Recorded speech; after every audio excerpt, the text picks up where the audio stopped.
Oh. Whoa, your hand's like doing whoa. And then you're like, whoa, extra whoa. Oh. Medicine never felt so weird. Neck here, so you feel like going to your diaphragm even, so you're breathing differently. I can't breathe fine anymore. It tickles here.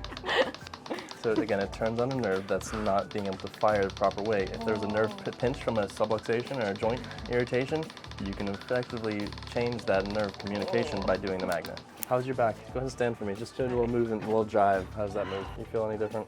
Yeah, it feels way better. Not sore, not painful. Feels great. You're better. Just keep up the posture and we'll see you again.